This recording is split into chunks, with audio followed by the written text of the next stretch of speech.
আজ শনিবার 17ই জ্যৈষ্ঠ 2024 সালের 1 জুন। মিথুন রাশি, মিথুন লগ্ন, জেমিনি সাইনের জাতক জাতিকাদের আজকের দিনটি কিন্তু এক প্রকার বেশ কাটতে চলেছে।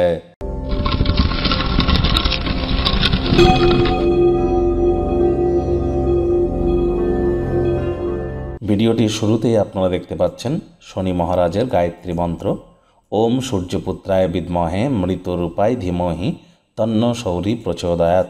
এটি আজ সারাটা দিনে 108 বার জপ করার চেষ্টা করুন। সবথেকে ভালো হয় সূর্যের আলো ডুবে যাওয়ার পর সন্ধ্যেবেলার সময় 108 বার জপ করুন, অত্যন্ত উপকৃত হবেন।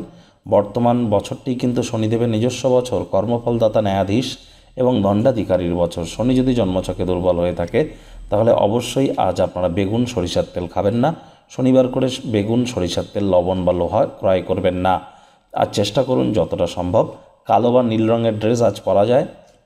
এবং বর্তমানে কিন্তু বৃহস্পতি রাশি পরিবর্তন করেছে এবং জুন মাস অত্যন্ত গুরুত্বপূর্ণ একটি মাস। আপনাদের ক্ষেত্রে ঠিক কেমন অতিবাহিত হবে অলরেডি চ্যানেলে ভিডিও আপলোড করা হয়েছে, সময় সুযোগ বুঝে একবার দেখে বা শুনে নিতে ভুলবেন না। ভাগ্য মিটার আজ আপনাদের বলছে 7 আউট অফ 10, ভাগ্য আপনাদের অনুকূলেই থাকবে। তবে স্বাস্থ্য, প্রেম, দাম্পত্যই কয়েকটি ব্যাপারে আপনাদেরকে একটু সাবধানতা অবলম্বন করেই চলতে হবে। আজ কারোর ব্যাপারে অযথা যেন নাক গলাবেন না। কায়িক পরিশ্রমের কারণে শরীরে ক্লান্তি আপনারা অনুভব করবেন। ওজন বুঝে ভোজন গ্রহণ করুন।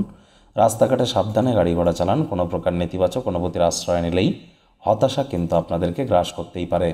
আয় ইনকাম তো বাড়বে, তবে খরচও বাড়তে চলেছে, যার কারণে সঞ্চয় ঘাটতি পড়তে পারে।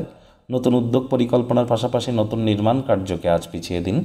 চাকরিজীবী যারা আছেন তাদের অফিসের পরিবেশ এক প্রকার বেশ। বস কলিগদের সাথে ভাব ভালোবাসা বাড়বে। কর্মে গতি অনুভব করবেন।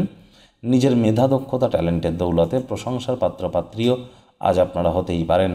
রাজনীতিবিদ যারা আছেন জনসংযোগ বৃদ্ধি করুন। সমাজসেবা, দান ধ্যান, ধর্মীয় ক্রিয়াকলাপে অগ্রণী ভূমিকা নিন। সমাজে পপুলারিটিও ইনক্রিজ করবে। শিক্ষার্থী বিদ্যার্থীদের পড়াশোনায় মনোযোগ আরও বৃদ্ধি করতে হবে। উচ্চশিক্ষার জন্য যারা বিদেশ যাত্রার কথা ভাবছিলেন, ভাগ্যদেবীও কিন্তু আজ আপনাদের পক্ষে নেই। আজ আপনাদের সন্তান সন্ততি থেকে থাকলে তাদের দিকে কঠোর সজাগ দৃষ্টি বজায় রাখুন। অসৎ সঙ্গে কিন্তু চলেই যেতে পারে।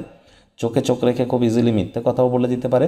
প্রেমিক প্রেমিকা, স্বামী স্ত্রী রূঢ় বাক্যের প্রয়োগ, অশ্লীল ব্যবহার যেন করবেন না।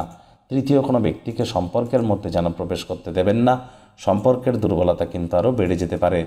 শত্রুপক্ষ, বিরোধী পক্ষ একটু হলেও শক্তিশালী কিন্তু থাকছে।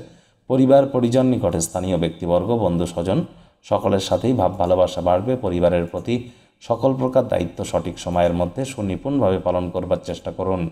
অবসরকালীন সময়ে মন্দির, মসজিদ, গুরুদ্বারা ভ্রমণ করুন।